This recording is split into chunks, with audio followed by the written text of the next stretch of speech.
अस्सलामु अलैकुम एवरीवन। सो आज जो हम स्टार्ट करेंगे टॉपिक उसका नाम है कार्बोहाइड्रेट। और इस लेक्चर में हम क्या क्या कवर करेंगे। इस लेक्चर में सबसे पहली चीज़ होगी सिन बोर्ड की जो न्यू बुक आई है वो कवर करेंगे हम। और दूसरी चीज़ हम इसमें कवर करेंगे एमटीकेट के एमसीक्यूज़, नीट के एमसीक्यूज़ और फेडरल बोर्ड वाले जो हैं। अच्छा, at the end of the lecture में आपको एक चीज़ दिखा दूंगा कि इसको पेपर में किस तरह से लिखना है। तो एक इशू ये आ रहा होता है बच्चों को कि भाई पेपर में किस तरह से लिखना है हमने और नंबर मैक्सिमम कैसे आएंगे। तो उसके लिए मैंने एक कॉपी तैयार रखी हुई है यहाँ पर, जिसमें पूरा का पूरा टारगेट सेट किया हुआ है कार्बोहाइड्रेट लिखना कैसे है। ये पूरी की पूरी आपको मैं पीडीएफ बना के पूरा क्या कर दूंगा, सेंड कर दूंगा, जिससे आपको पता लग जाएगा किस तरह से इस पेपर में इसको लिखना भी है। ठीक है, तो पहले तो लेक्चर सुन लेते हैं क्या चीज़ है। सो कार्बोहाइड्रेट में सबसे पहली चीज़ क्या होती है, कार्बोहाइड्रेट जो है वो दो लफ्ज़ों से मिलकर बना हुआ है। एक लफ्ज़ है कार्बो और एक है हाइड्रेट। कार्बो से मुराद है कार्बन, ठीक है, और हाइड्रेट से मुराद है वाटर। और वाटर का फॉर्मूला क्या होता है, H2O। ये तो हमें पता लग गया कि कार्बोहाइड्रेट जो है उसमें तीन लफ्ज़ हैं। एक पहले तो दो लफ्ज़ कार्बोहाइड्रेट, कार्बो एंड हाइड्रेट, और हाइड्रेट के अंदर भी वाटर। वाटर से क्या मुराद है, H2O, मतलब तीन एलिमेंट्स हो गए। तो मैं इसको अरेंज करूँ तो क्या बनेगा, CH2O। ये अरेंजमेंट है कार्बोहाइड्रेट के अंदर एलिमेंट्स की। कि जब कभी भी कार्बोहाइड्रेट आप देखते हैं कि यार कोई चीज़ मेरे कार्बोहाइड्रेट है या नहीं, तो आप उसका फैसला कैसे करेंगे। आप उसका फैसला करेंगे कि उसमें कार्बन की मिकदार जितनी है उससे डबल किसकी मिकदार होगी, उसमें हाइड्रोजन की मिकदार होगी, ठीक है। और जितनी कार्बन होगी उतने क्या होंगे, उसमें ऑक्सीजन भी होंगे। मिसाल के तौर पर अगर 6 कार्बन हैं तो हाइड्रोजन इसमें कितने होंगे, 12, यानी कि डबल। और ऑक्सीजन कितने होंगे उसके अंदर, दोबारा से जितने कार्बन है 6। तो अगर आपने पहचानना है कि मेरा कंपाउंड कार्बोहाइड्रेट है कि नहीं है, तो आप उसमें पहले देखें 3 एलिमेंट है सिर्फ। आपने बोला ठीक है 3 एलिमेंट है। फिर आपने एक और चीज़ इसमें ऑब्जर्व की। क्या ऑब्जर्व किया कि इसमें कार्बन, हाइड्रोजन और ऑक्सीजन की मिकदार कुछ इस तरह से कि कार्बन जितने होते हैं उससे डबल क्या होते हैं, हाइड्रोजन होते हैं। और जितने कार्बन होते हैं उतने क्या होते हैं, ऑक्सीजन मौजूद होते हैं। ठीक है, मिसाल के तौर पर एक और ले लेते हैं। हमारे पास एक और कार्बन है, कार्बोहाइड्रेट है, C5 है, H10 है और O5 है। अच्छा, इनके नाम क्या क्या होते हैं वो हमारा नेक्स्ट काम है। फिलहाल अभी तो इंट्रोडक्शन है, इसीलिए हम कार्बोहाइड्रेट को एक और नाम देते हैं, कार्बोहाइड्रेट का एक और नाम देते हैं हाइड्रेटेड कार्बन। पेपर का एमसीक्यूज है भाई, हाइड्रेटेड कार्बन एक और किस चीज़ का नाम है, तो हाइड्रेटेड कार्बन भी कहते हैं हम कार्बोहाइड्रेट को, बिकॉज इसमें दो चीज़ें हैं, हाइड्रेट से मुराद वाटर, इसलिए नाम क्या रखा हाइड्रेटेड कार्बन। एक और चीज़, इसमें जो हाइड्रोजन और ऑक्सीजन की मिकदार है, किसकी मिकदार, हाइड्रोजन एंड ऑक्सीजन की जो क्या आ रही है, मिकदार आ रही है, वो बिल्कुल किसके बराबर आ रही है, वाटर के बराबर आ रही है। कैसे, हाइड्रोजन हमेशा कितने हो रहे हैं इसके अंदर, 2, और ऑक्सीजन कितने हो रहे हैं, 1। जैसे हमने अंदाज़ा लगाया, कैसे अंदाज़ा लगाया कि हाइड्रोजन डबल है एज़ कम्पेयर टू ऑक्सीजन। तो उसमें जो रेशो आएगा हमेशा जब भी आप कट लगाएंगे, मिसाल के तौर पर मैं इसको कट लगाता हूँ, C6 को, H12 को और O6 को मैं क्या लगाता हूँ, अगर मैं कट लगाता हूँ तो 6 1 6, 6 2 12 और 6 1 6 का रेशो क्या आएगा, CH2O। मतलब 1 तो लिखते नहीं हैं हम, तो इस लिहाज से आपके पास क्या सिस्टम बन जाएगा, सिस्टम ये बन जाएगा कि हाइड्रोजन और ऑक्सीजन की मिकदार क्या हो जाएगी इसके अंदर, बिल्कुल वाटर के बराबर हो जाएगी। ठीक है, तो ये हमारा है इंट्रोडक्शन किसका, कार्बोहाइड्रेट का।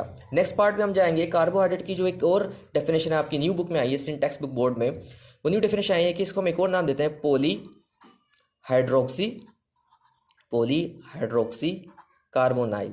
पॉलीहाइड्रोक्सी कार्बोनाइल भी कहते हैं हम इसको। ठीक है, अब इसको पॉलीहाइड्रोक्सी कार्बोनाइल क्यों कहते हैं ये देख लेते हैं। अच्छा, पहले इसका मतलब समझ लेते हैं। पॉली का मतलब होता है मैनी, हाइड्रोक्सिल का मतलब होता है OH, और कार्बोनाइल का मतलब क्या होता है, C double bond O, C double bond O, C double bond O, ये कार्बोनाइल है। अच्छा, कार्बोनाइल के बाद मैं एक बार बता दूं, कार्बोनाइल असल में क्या है, एक फंक्शनल ग्रुप है। कार्बोनाइल क्या है, एक फंक्शनल ग्रुप है हमारा। अब आप पूछेंगे ये फंक्शनल ग्रुप का मतलब क्या होता है, कार्बोनाइल से मुराद, मैंने कहा एक फंक्शनल ग्रुप होता है। ज़ाहिर किससे करते हैं, C डबल बॉन्ड O से ज़ाहिर करते हैं हम। ठीक है, फंक्शनल ग्रुप का मतलब होता है बेटा हर वो चीज़ जो ऑर्गेनिक कंपाउंड की नेचर को बताए कि भाई ऑर्गेनिक कंपाउंड किस टाइप का होगा। तो वो जो नेचर को बताने वाली चीज़ है किसके, ऑर्गेनिक कंपाउंड की, उसे हम क्या कहते हैं, फंक्शनल ग्रुप। फंक्शनल ग्रुप पे मैं एक सेपरेट लेक्चर बना दूंगा जिसमें बता दूंगा फंक्शनल ग्रुप कितने टाइप्स के होते हैं, उनका फंक्शंस क्या होता है। असल में केमिस्ट्री का टॉपिक है, तो आप इतना याद रखते हैं कार्बोनाइल क्या बेटा, एक फंक्शनल ग्रुप है जो कि हमें पहचान दिलवाता है। किसकी पहचान दिलवाता है हमें, यस, ये पहचान दिलवाता है हमारे ऑर्गेनिक कंपाउंड्स की। ठीक है, अब जो एक कार्बोनाइल ग्रुप से दो तरह के होते हैं। कार्बोनाइल ग्रुप कितनी तरह के होते हैं, दो तरह के होते हैं। एक होता है हमारे पास एल्डिहाइड और एक हमारे पास होता है कीटोन। ठीक है, एक हमारे पास क्या है, एल्डिहाइड और एक हमारे पास क्या होता है, कीटोन। ठीक है, अब इनमें फ़र्क क्या है, एल्डिहाइड क्या होगा पहले ये देख लेते हैं। मैं एल्डिहाइड में थोड़ा सा यहाँ पर ला के बताता हूँ एल्डिहाइड को। सो एल्डिहाइड किस तरह से लिखते हैं हम, सी के ऊपर डबल बॉन्ड होगा, साइड में एक हाइड्रोजन भी होगा और एक जगह क्या होगी, खाली होगी। ये स्ट्रक्चर क्या कहलाता है, एल्डिहाइड कहलाता है। क्या कहलाता है, एल्डिहाइड। कार्बन के ऊपर डबल बॉन्ड बनाता है, सामने क्या बनाता है, हाइड्रोजन, इसके पीछे क्या है, एक वैलेंसी खाली। अब ये खाली जगह जो छोड़ी है इस पर कहीं ना कहीं कनेक्ट होगा, जब होगा तो देखेंगे हम इसको। ठीक है, इस तरीके से कीटोन जो है उसका क्या कैसे पता लगाते हैं, कीटोन के अंदर भी बेटा होगा तो क्या हुआ, CO, लेकिन यहाँ भी जगह खाली होगी और यहाँ भी जगह खाली होगी। तो पता ये चला कि अगर आपने डिफरेंशिएट करना है किसको, कार्बोनाइल को, तो कार्बोनाइल दो तरह के होते हैं, एल्डिहाइड एंड कीटोन। असल में हमने कार्बोहाइड्रेट को हम पॉली हाइड्रोक्सी कार्बोनाइल इसलिए कहते हैं क्योंकि इसके अंदर बहुत, जब हम इसको खोल के देखेंगे, अभी तो हमने डायरेक्ट लिख दिया ना C6H12O6 लिख दिया, जब इसको हम खोल कर लिखेंगे तो खोल कर लिखने पर हमें पता लगेगा इसमें बहुत सारे OH ग्रुप मिलेंगे और कार्बोनाइल ग्रुप मिलेगा। अब कार्बोनाइल ग्रुप वो एल्डिहाइड भी मिल सकता है, वो कीटोन भी मिल सकता है। अब कार्बोनाइल एल्डिहाइड मिलेगा तो क्या कहेंगे, कीटोन मिलेगा तो क्या कहेंगे, शुगर का क्या नाम रखेंगे, वो आगे हम फैसला करेंगे। जब अभी तक हमने क्या पढ़ा कि कार्बोहाइड्रेट होता क्या है, कार्बन वाटर से, कार्बोहाइड्रेट के जो लफ्जी मायने हैं वो दो चीज़ों से मिलकर बने हुए, एक ही कार्बो और दूसरा कौन सा है, हाइड्रेट। कार्बो से मुराद कार्बन और हाइड्रेट से मुराद वाटर है। ठीक है, सो नेक्स्ट पार्ट हमने देखा कि इसमें जो वाटर से मुराद H2O, तो पूरा फार्मूला क्या बन जाएगा, CH2O बन जाएगा। ठीक है, इसका मतलब जब कभी भी कार्बन एक होगा, हाइड्रोजन कितने होंगे, 2, और ऑक्सीजन भी कितना होगा, 1। अगर ऐसा कोई फार्मूला हो रहा है तो आप कहेंगे वो क्या है, कार्बोहाइड्रेट है। ठीक है, नेक्स्ट पार्ट फिर हमने देखा कि हमेशा जो रेशो है हाइड्रोजन का और ऑक्सीजन किसके बराबर आता है, वाटर के बराबर आ रहा होता है। जैसे कि वाटर के अंदर जो रेशो है वो कितना है वाटर का, हाइड्रोजन और ऑक्सीजन का, अबाउट 2:1। तो उसमें भी क्या आ रहा है, 2:1, हमने काट के भी देखा था यहाँ पर।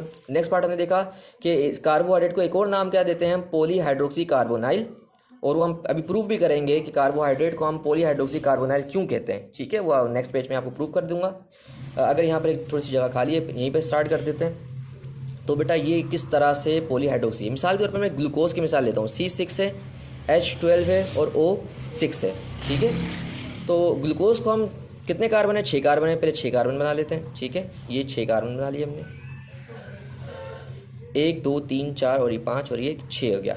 हर कार्बन कितने बॉन्ड बना सकता है, 4 बॉन्ड बना सकता है, आपको पता है। तो कितने बॉन्ड बनाएगा हर कार्बन, 4 बॉन्ड बनाएगा। ठीक है, ये एक कार्बन है, इसके 4 वैलेंसियाँ खाली है। तो बेटा ये कार्बन जो पहला कार्बन है हमारा, जो ग्लूकोज के अंदर होता है, यहाँ पर बनाता है हाइड्रोजन के साथ एक बॉन्ड। अब ये 2 बॉन्ड है, ये दोनों ऊपर चले जाएंगे। ठीक है, ये दोनों क्या चले जाएंगे, ऊपर, मतलब ये वैलेंसी तुम गायब कर दूँ बिकॉज ऊपर ले गया हूँ। यहाँ बनाएगा O से बॉन्ड। मुझे एक बात बताएं, ये हो गया COH, यहाँ पर आएगा फिर एक OH, फिर यहाँ आएगा H, फिर यहाँ आएगा H, यहाँ आएगा OH, यहाँ आएगा OH, यहाँ आएगा H, फिर यहाँ आएगा OH, फिर यहाँ आएगा H, फिर यहाँ आएगा OH, H और H। अगर हम इसमें गिने तो पहले कार्बन गिन लेते, कितने कार्बन, कितने, 1 2 3 4 5 6 कार्बन। तो मैं लिख देता हूँ 6 कार्बन मेरे पूरे हो गए। अब मैंने क्या गिनने, हाइड्रोजन पूरे करने हैं अपने। ठीक है, तो हाइड्रोजन कितने ये भी देख लेते हैं, 1 2 3 4 5 6 7 8 9 10 11 12 मेरे हाइड्रोजन पूरे हो गए। अब ऑक्सीजन है वो कितने, 1 2 3 4 5 6, क्या आ गया हमारे पास, 6 ऑक्सीजन आ गए। मतलब ये स्ट्रक्चर किसका है बेटा, C6H12O6 का है, ये हमारा ग्लूकोज का है। ठीक है, अब ग्लूकोज में आपने एक चीज़ नोट की, क्या नोट किया आपने ग्लूकोज के अंदर चीज़, कि ग्लूकोज के अंदर कौन सा वाला ग्रुप है, ये जो आपने पहला कार्बन देखा, ये कार्बन क्या है, एल्डिहाइड है, कीटोन है, ये एल्डिहाइड है। कैसे पहचान लगा मैंने एल्डिहाइड की, क्योंकि उसके ऊपर डबल बॉन्ड ऑक्सीजन के साथ और यहाँ पर क्या है, हाइड्रोजन के साथ। तो बेटा याद रखना, ग्लूकोज के अंदर जो C6H12O6 है, इसके अंदर क्या मौजूद होगा, एल्डिहाइड ग्रुप मौजूद है। कौन सा मौजूद है, एल्डिहाइड मौजूद है। ठीक है, एक और शुगर बनाते हैं हम यहाँ पर। चाहिए मैंने ओपन स्ट्रक्चर बना के रखा हुआ है, इसको छोड़ें फिलहाल। अभी मैं यहाँ पर लेके जा रहा हूँ आपको, कहाँ पर, कीटोनिक ग्रुप की तरफ लेके जा रहा हूँ। कौन सा, अब मैं एक फिर से मैं बनाता हूँ C6H12O6 फिर से बना रहा हूँ। ठीक है, अब एक और चीज़ प्रूव करते हैं हम। मैंने यहाँ पर बनाया ये एक हाइड्रोजन, ये दूसरा हाइड्रोजन, ये एक और OH। मैं आपसे पूछूंगा मैं क्या करने जा रहा हूँ। नंबर 3 के ऊपर हमारे पास फिर H और OH, फिर OH और H। ठीक है, 1 2 3 4 5 एंड 6। नीचे भी हाइड्रोजन होगा, यहाँ OH होगा और यहाँ क्या होगा, H होगा, यहाँ क्या होगा, OH होगा और यहाँ क्या होगा, H। अच्छा, इसमें क्या तब्दीली की है मैंने बेटा, एक चीज़ नोट करेंगे आप कि ये एल्डिहाइड ग्रुप नहीं है, इसमें कीटोनिक ग्रुप है। मैंने कैसे पता लगा कीटोनिक ग्रुप है? बिकॉज देखें यहाँ पर कार्बन ने डबल बॉन्ड बनाया इसके साथ, और ऊपर भी कार्बन के साथ एक बॉन्ड बनाया, नीचे भी कार्बन के साथ बॉन्ड बनाया। तो ये जो कार्बन है, कार्बन नंबर 2, ये अगर आपको याद हो मैंने बताया था इस तरह से था, एक जगह खाली थी, जगह खाली थी, तो ये इसने ऑक्सीजन के साथ यहाँ बॉन्ड बनाया, एक जगह ऊपर खाली थी, वो ऊपर जोड़ ली एक और कार्बन से, नीचे भी एक कार्बन से एक और जगह जोड़ ली उसने। तो बेटा ये जो असल में आपको मैं शॉर्टकट ट्रिक दे देता हूँ, अगर कार्बन नंबर 2 पे आप ऑक्सीजन लगा हुआ देखें तो आप पहचान लीजिएगा कौन सा ग्रुप है, कीटोन ग्रुप है। Normally ketonic group carbon number 2 पे ही होता है। क्यों होता है कार्बन नंबर 2 पे? क्योंकि उसको वैलेंसी ये वाली भी खाली, ये वाली भी खाली, जब ये वाली खाली तो ऊपर किसी और कार्बन से बॉन्ड बनाएगा, नीचे भी किसी और से बनाएगा। हम बात करें अगर एल्डिहाइड की, तो एल्डिहाइड में बेटा एक ही जगह खाली होती है। तो आप अगर यहाँ पर देख रहे थे तो आपने देखा कि ऊपर वही ऑक्सीजन से बनाया था, यहाँ पर क्या बनाया था, हाइड्रोजन से बनाया था, और नीचे किससे बनाया उसने, एक ही कार्बन, क्योंकि एक ही बचता है उसके पास, नीचे कार्बन डायरेक्ट बनाएगा। तो कार्बन नंबर 1 पे लग सकता है एल्डिहाइड ग्रुप, और कार्बन नंबर 2 पे क्या लगता है हमारा, कीटोनिक ग्रुप लगता है। क्या लगता है हमारा, कीटोनिक ग्रुप। ये भी 6,6H12O6, आप इसमें पूरा गिने तो आपके पास अमाउंट क्या आ जाएगी, 6,6H12O6। लेकिन हमारे पास क्या होता है, फ्रुक्टोज होता है। तो फ्रुक्टोज भी बेटा C6 होता है, H12O6 आता है। ग्लूकोज भी C6 होता है, H12O6 होता है। फर्क क्या है, ग्लूकोज में एल्डिहाइड ग्रुप होता है और कीटोन के अंदर फ्रुक्टोज में कौन सा ग्रुप है, कीटोनिक ग्रुप होता है। ठीक है, ओके बेटा। जनरल कॉन्सेप्ट्स के बाद जो नया सेक्शन शुरू हो रहा है वो क्या शुरू हो रहा है, क्लासिफिकेशन ऑफ कार्बोहाइड्रेट का। तो क्लासिफिकेशन ऑफ कार्बोहाइड्रेट, कितनी तरह की कार्बोहाइड्रेट एग्जिस्ट करते हैं नेचर में, वो 3 तरह के एग्जिस्ट करते हैं, मोनोसेक्राइड्स, ओलिगोसेक्राइड्स एंड पॉलीसेक्राइड्स। ठीक है, सो मोनोसेक्राइड पहले स्टार्ट करेंगे, फिर क्योंकि बहुत लंबा टॉपिक है तो मैं इस लेक्चर को 2 हिस्सों में डिवाइड कर दूंगा। आज हम इस लेक्चर में तो मोनोसेक्राइड और ओलिगोसेक्राइड कवर कर लेंगे, लेकिन पार्ट 2 हमारा जो होगा उसमें हम पॉलीसेक्राइड को डिटेल से कवर करेंगे। ठीक है, सो मोनोसेक्राइड किसे कहते हैं बेटा, सबसे छोटी शुगर जिसको मजीद तोड़ा नहीं जा सकता, smallest sugar that can not further hydrolyse. मतलब पूरे मुआशरे में जितनी भी शुगर्स हैं उनमें सबसे छोटी शुगर जिसको मजीद तोड़ा नहीं जा सकता, आप क्या कहेंगे, वो कौन सी वाली शुगर है, मोनोसेक्राइड्स हैं। ठीक है, कार्बन नंबर की बुनियाद पर अब तक हमारे पास ये कुछ 5 तरह की क्या एग्जिस्ट हो चुकी है, मोनोसेक्राइड पाई जा चुकी हैं। ठीक है, यही 5 तरह की मोनोसेक्राइड एग्जिस्ट करती हैं, इसके अलावा और कोई एग्जिस्ट नहीं करती। ठीक है, वो कौन कौन सी है, ट्रायोस 3 कार्बन वाली, टेट्रोस 4 कार्बन वाली, पेंटोस 5 कार्बन वाली, हेक्सोस 6 कार्बन वाली, ग्लूको, अच्छा ये ग्लूकोहेप्टोस लिखा है, असल में इसको नाम हेप्टोस भी है। ठीक है, ये 7 कार्बन वाली। ठीक है, पेपर में एमसीक्यूज क्या आता है वो देख लेते हैं। ट्रायोस जो है असल में वो इसका दूसरा नाम क्या होता है, ग्लाइसरोस होता है। इसका एक और नाम क्या है, ग्लाइसरल डिहाइड नाम है। ठीक है, टेट्रोस का दूसरा नाम क्या है, एरिथ्रोस भी कहते हैं। ठीक है, एरिथ्रोस असल में बैक्टीरिया में पाया जाता है, और ग्लाइसरल डिहाइड और ग्लिसरोस जो है वो रिस्पायरेशन में इस्तेमाल होने वाले शुगर्स हैं। जैसे तो ग्लूकोज भी इस्तेमाल होती है, लेकिन ग्लूकोज के इंटरमीडिएट्स होते हैं, मतलब ग्लूकोज ब्रेक होता है, ग्लूकोज 6 कार्बन वाला होता है, वो टूटता है तो वो 3 कार्बन वालों में टूटता है, तो वो मैं कह सकता हूँ रिस्पायरेशन जो होती है असल में वो ब्रेक डाउन होती है ग्लूकोज की, असल में उससे एनर्जी मिलती है हमें। तो उसी प्रोसेस के अंदर जो हमें इंटरमीडिएट्स मिलते हैं वो ट्रायोस के इंटरमीडिएट्स मिल रहे होते हैं। ठीक है, फिर हमारे पास आता है पेंटोस 5 कार्बन वाली, राइबोस बेटा, राइबोस से आगे हम जाके डीएनए और आरएनए बनाएंगे। डीएनए और आरएनए की जो बेसिक बुनियाद है वो पेंटोस शुगर से, राइबोस शुगर से। ठीक है, हेक्सोस मशहूर ज़माना सबसे ज़्यादा हमारे यहाँ पर मैं कह सकता हूँ मोनोसेक्राइड जो अगर हमारी अर्थ क्रस्ट पर सबसे ज़्यादा कोई सी है तो वो कौन सी, हेक्सोस शुगर है।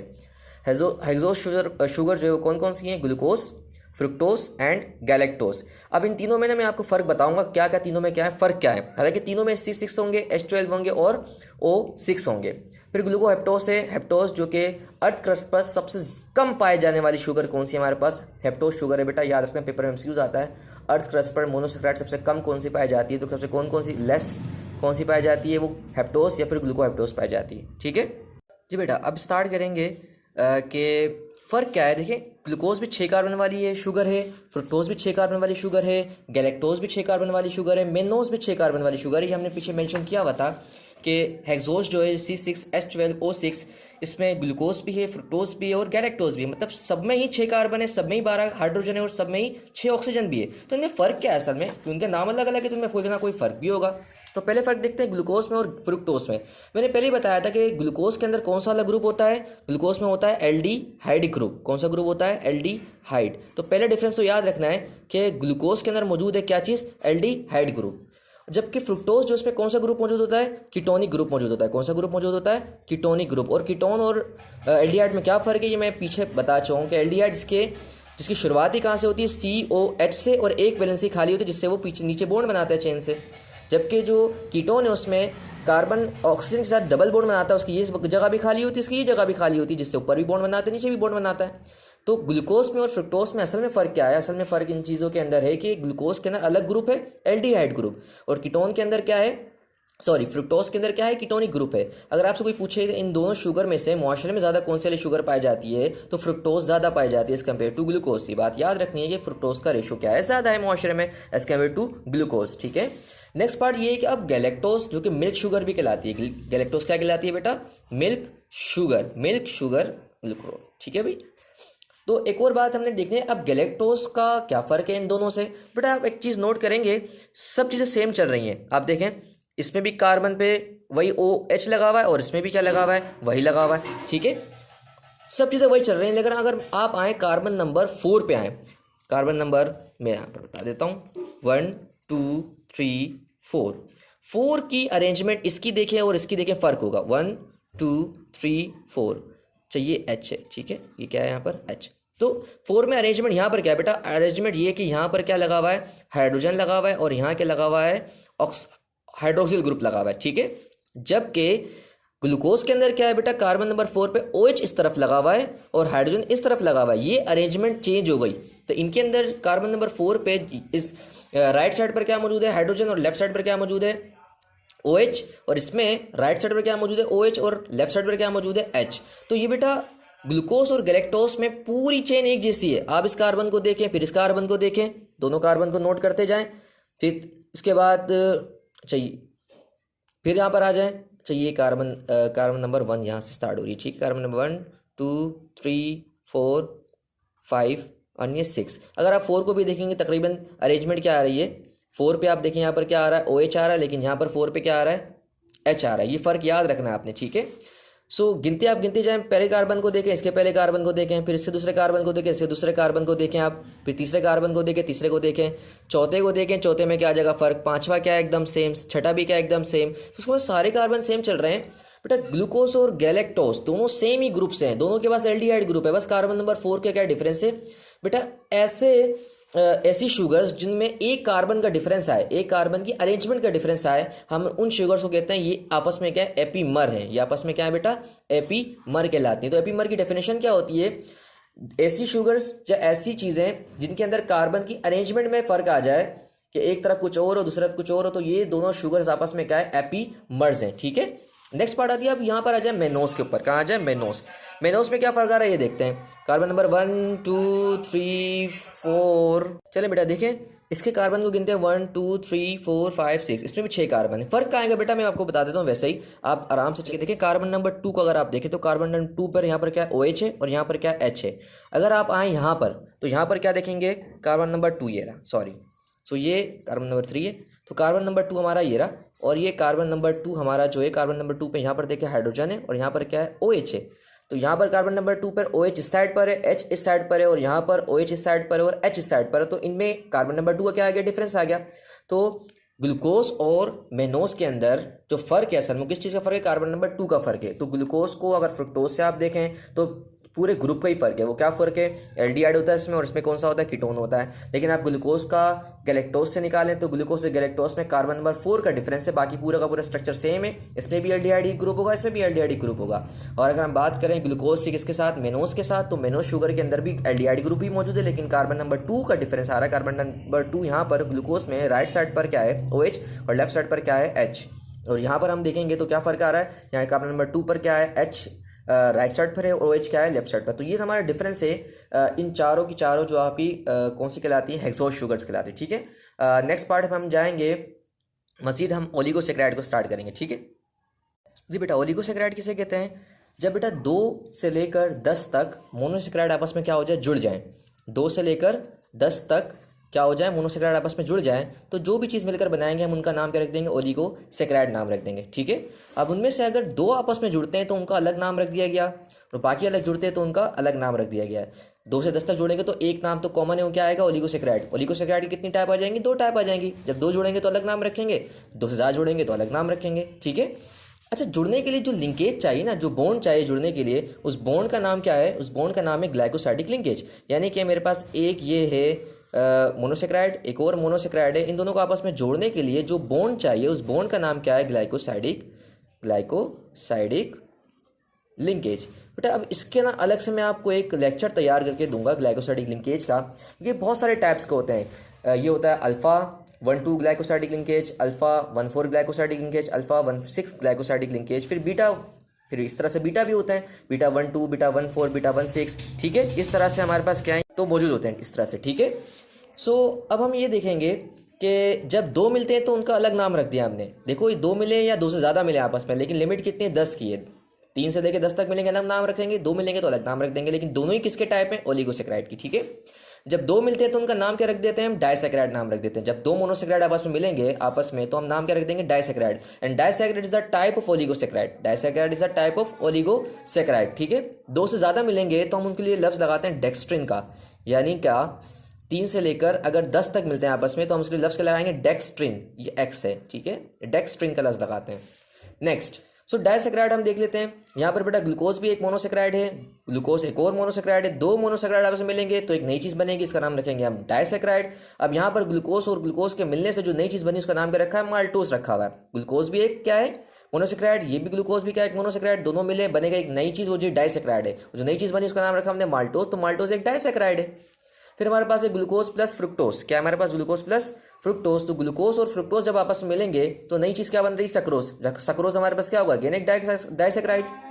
फिर हमारे पास है कुछ, तो ग्लूकोज और गैलेक्टोज जब मिलेंगे तो क्या बनेगा?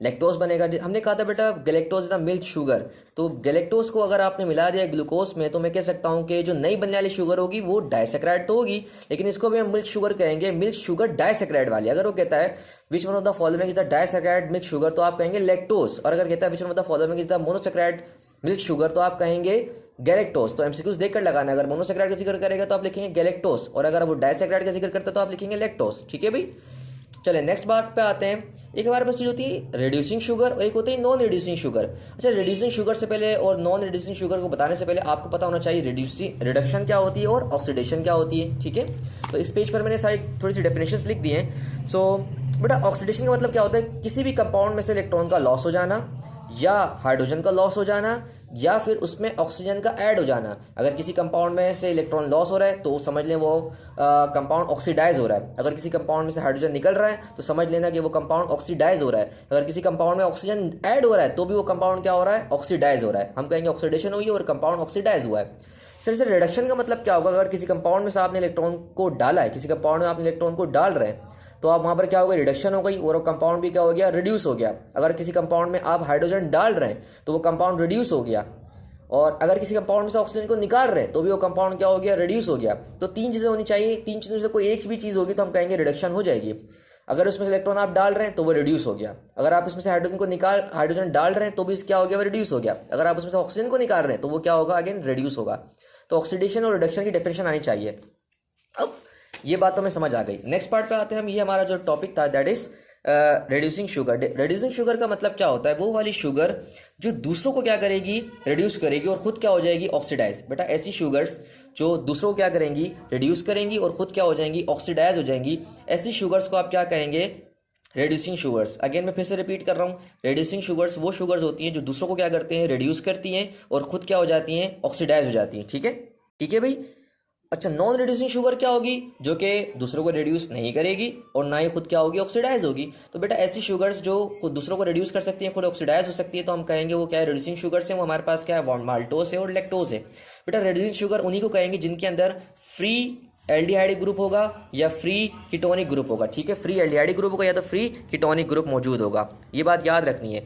अगर तो नॉन रिड्यूसिंग शुगर है तो उसके अंदर बेटा फ्री एल्डिहाइडिक ग्रुप और फ्री कीटोनिक ग्रुप नहीं होगा, जिसकी वजह से वो रिड्यूस नहीं हो, दूसरों को रिड्यूस नहीं कर सकती है। ठीक है बेटा, ये डिफरेंस याद रखना है रिड्यूसिंग और नॉन रिड्यूसिंग शुगर के अंदर। ठीक है बेटा, यहाँ पर हमारा क्या खत्म होता है? ओलिगोसेकेराइड। नेक्स्ट पार्ट हम पढ़ेंगे जो हमारा है टॉपिक वो है पॉलीसेकेराइड। ठीक है, वो हमारा नेक्स्ट लेक्चर है पूरा। सो बेटा अब हम स्टार्ट करने जा रहे हैं क्या? पॉलीसेकेराइड। सो पॉलीसेकेराइड किसे कहते हैं? हमने पहले भी पढ़ा था, ओलिगोसेकेराइड में 2 से 10 तक मिल रहे थे। इसमें 10 से ज़्यादा अगर मोनोसेकेराइड मिल जाएं, 10 से ज़्यादा जब मोनोसेकेराइड आपस में मिल जाएंगे तो 10 से ज़्यादा मोनोसेकेराइड आपस में मिलने के बाद जो स्ट्रक्चर बनाएंगे उस स्ट्रक्चर का नाम हम रखेंगे पॉलीसेकेराइड। ठीक है भाई, सो पॉलीसेकेराइड की डेफिनेशन तो हमने क्या कर ली, क्लियर कर ली। ये पॉलीसेकेराइड हर उस चीज़ को कहेंगे जो क्या है, जिसमें 10 से ज़्यादा मोनोसेकेराइड मौजूद होंगे, ठीक है। अब इसकी टाइप से कुछ यहाँ पर मेंशन की हुई है मैंने। स्टार्च भी एक पॉलीसेकेराइड है, ग्लाइकोजन भी एक पॉलीसेकेराइड है, एंड सेलुलोज भी एक पॉलीसेकेराइड है, अगेन काइटिन भी क्या है, पॉलीसेकेराइड। वन बाय वन सब चीज़ों को हम डिस्कस करेंगे डिटेल से, ठीक है। अब बात करते हैं सबसे पहले स्टार्च की। तो स्टार्च एक पॉलीसेकेराइड है जिसमें 10 से ज़्यादा मोनोसेकेराइड होंगे, ये बात तो क्लियर हो गई। अब पेपर में एमसीक्यूज आता है कि most abundant reserve food material in plant कौन सा वाला पॉलीसेकेराइड है, तो वो स्टार्च है। स्टार्च प्लांट में पाया जाता है, एनिमल से पाया नहीं जाता, पहला एमसीक्यूज। दूसरी बात, ये प्लांट के अंदर रिजर्व फूड मटेरियल है। रिजर्व फूड मटेरियल का मतलब क्या होता है, जो फूड स्टोर हो सके, जो फूड क्या हो सके, स्टोर हो सके, उस फूड को आप क्या नाम देते हैं, रिजर्व फूड मटेरियल। तो प्लांट के अंदर अगर कोई फूड स्टोर होता है तो वो क्या स्टोर होता है, स्टार्च स्टोर होता है, ठीक है भाई। नेक्स्ट पार्ट बेटा इसके अंदर हम पढ़ेंगे कि इसके अंदर दो तरह की चेन होती है मोनोसेकेराइड्स की। देखो मोनोसेकेराइड की चेन का मतलब क्या है, बहुत सारे मोनोसेकेराइड मिलकर चेन बना रहे हैं, बहुत लंबी सी चेन है। ये बहुत सारे छोटे छोटे मोनोसेकेराइड उसमें क्या मिलते हैं और क्या बना लेते हैं, चेन बना लेते हैं। तो अगर तो वो स्ट्रेट चेन एकदम, तो आप क्या नाम देंगे उसको, अमाइलोज का नाम देंगे। क्या नाम देंगे, अमाइलोज का।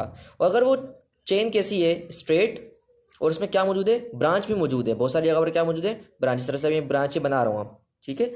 ये स्ट्रेट चेन भी और क्या साथ साथ ब्रांच भी मौजूद है।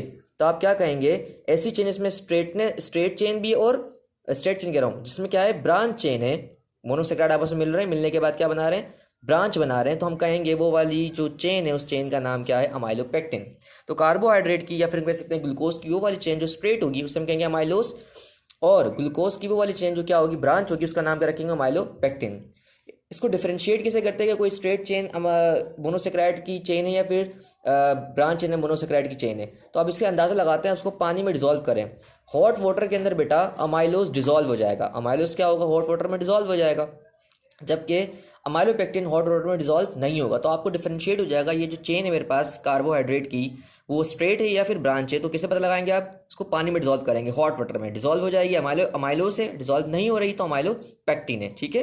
तो स्टार्च क्या है बेटा, reserve food material in plants, पहली बात। और दूसरी बात आप क्या याद रखेंगे कि अमाइलोज चेन भी पाई जाती है स्टार्च में, अमाइलोपेक्टिन चेन भी पाई जाती है, दोनों, यानी कि स्ट्रेट चेन भी स्टार्च में पाई जाती है और ब्रांच चेन भी पाई जाती है स्टार्च में। स्टार्च में दोनों चेन है, अमाइलोज भी और अमाइलोपेक्टिन भी है, ठीक है। अगला हमारे पास क्या है, अगला हमारे पास है ग्लाइकोजिन। ग्लाइकोजिन बेटा पहली बात तो किसमें किसमें पाया जाता है, ये पाया जाता है बेटा बैक्टीरिया में, फंजाई में और एनिमल से पाया जाता है, और किसी चीज़ में नहीं पाया जाएगा, तीसरी कोई चीज़ नहीं है, ठीक है। अब एक बार ये है reserve food material in animals, यानी एनिमल्स के अंदर जो रिजर्व फूड मटेरियल है, जो क्या है, रिजर्व मतलब स्टोर फूड। तो एनिमल में जो फूड स्टोर होता है वो ग्लाइकोजिन की फॉर्म में स्टोर होता है। ग्लूकोज जो भी स्टोर होगा एनिमल्स में किस फॉर्म में स्टोर होगा, ग्लाइकोजिन की फॉर्म में स्टोर होगा। तो glycogen is reserve food material, stored food material in animals, ठीक है।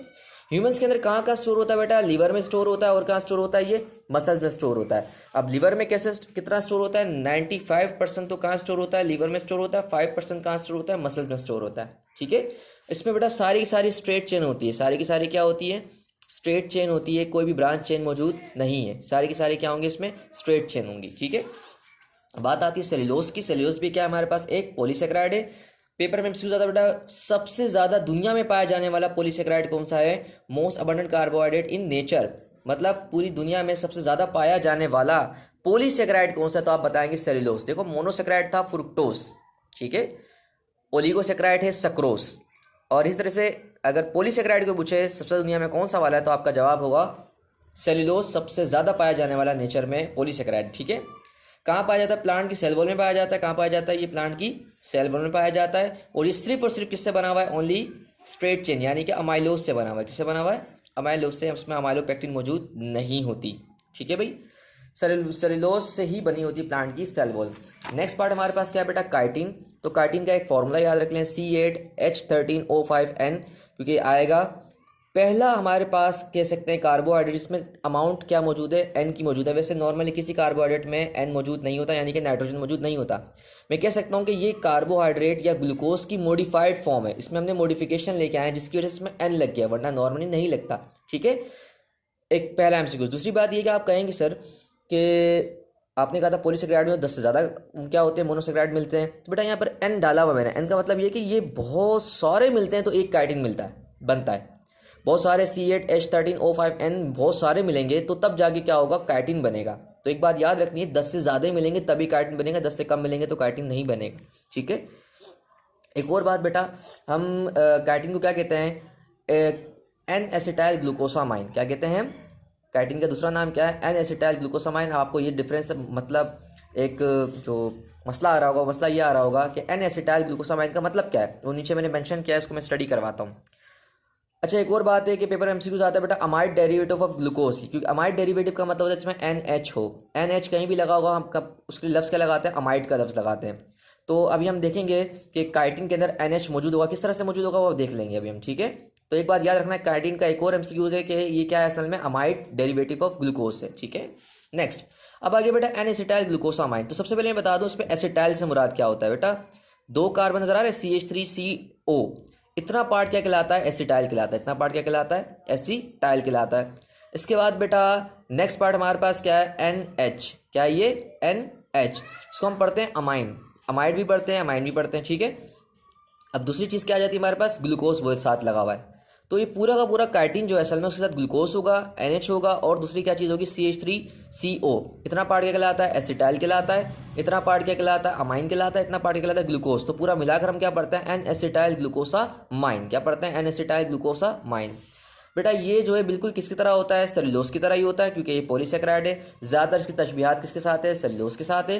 दूसरी बात, अगर हम प्रोटीन से किसी से कंपेयर करें इस चीज़ को, क्योंकि प्रोटीन की तरह ये हार्ड होता है, chitin is a hard structure, मैं से कह सकता हूँ हार्डेस्ट सब्सटेंस है जो पॉलीसेकेराइड है उनमें। तो ये बिल्कुल इतना हार्ड होता है जैसे कि केराटिन प्रोटीन हार्ड होती है। केराटिन प्रोटीन से बेटा हमारी बॉडी में बनता है हेयर्स, क्या बनती हैं, हेयर्स बनते हैं, नेल्स बनते हैं। जब हम प्रोटीन्स पढ़ेंगे तो बेटा प्रोटीन के हम डिटेल से पढ़ लेंगे, केराटिन प्रोटीन है क्या असल में, ठीक है। तो ये दूसरी बात ये कि एमसीक्यूज आएगा बेटा काइटिन का इस्तेमाल क्या है, तो काइटिन का इस्तेमाल क्या है बेटा, ये एक्सोस्केलेटन बनाता है, किसका एक्सोस्केलेटन बनाता है, आर्थ्रोपोडा वाले को एक्सोस्केलेटन बनाता है, ठीक है। और दूसरी बात, सेल वॉल भी बनाता है किसी फंजाई की, फंजाई की क्या बनाता है, ये सेल वॉल भी बनाता है। तो यहाँ पर आगे बेटा हमारा क्या टारगेट खत्म हो गया, जो हमने स्टार्ट किया था कार्बोहाइड्रेट। अब आपको मैं ना एक लिंक भेज दूंगा जिसके अंदर बेटा मैंने इसको अरेंज किया हुआ है किस तरह से पेपर में लिखना होता है। अगर आप यहाँ से भी देखना चाहते हो तो बेटा यहाँ पे भी देख लें, असल में यहाँ पर अच्छे से नज़र नहीं आएगा। मैं एक काम करता हूँ, कोशिश करता हूँ कि आप लोगों को दिखाऊँ। बेटा ये इस तरह से आपने लिखना है, ठीक है। कार्बोहाइड्रेट पहले स्टार्ट आपने यहाँ से लेना है, फिर ये लिखना है, उसके बाद आपने टाइप्स वाले की हेडिंग डालनी, ठीक है। नेक्स्ट पार्ट आप लिखेंगे मोनोसेकेराइड हेडिंग लगाएंगे, फिर ये देख लें, स्क्रीनशॉट लेके रख लें, आप लोगों को काम आएगा, ठीक है। ये नेक्स्ट देख लें किस तरह से किया हुआ है। ऊपर वाला पार्ट ये पेंसिल जो लिखा हुआ है मत लिखें, ठीक है।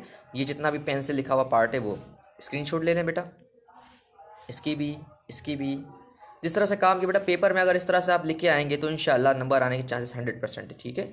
या इस तरह से आप देख लें,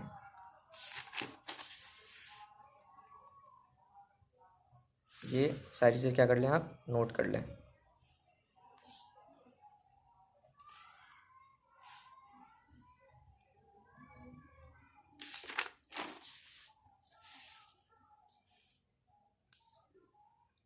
ठीक है बेटा, यहाँ पर हमारा टॉपिक हो गया, कार्बोहाइड्रेट खत्म हो गया। मैं इसकी तस्वीरें भी भेज दूंगा आप लोगों को कि इसको पेपर में लिखना कैसे है। अगर कोई बेटा आप लोगों का कोई सवाल, कोई क्वेश्चन रह गया हो कि अगर इसमें कुछ समझ नहीं आया तो आप कमेंट में बता दीजिएगा कि भाई ये चीज़ें मुझे समझ नहीं आई हैं, तो वो कोशिश करूँगा कि मैं आपको स्क्रीनशॉट के ज़रिए वहाँ पर बता दूँ, या किसी भी तरीके से आपको नई वीडियो बनाकर मैं बता दूँगा उस बात को, ठीक है। अल्लाह हाफिज़।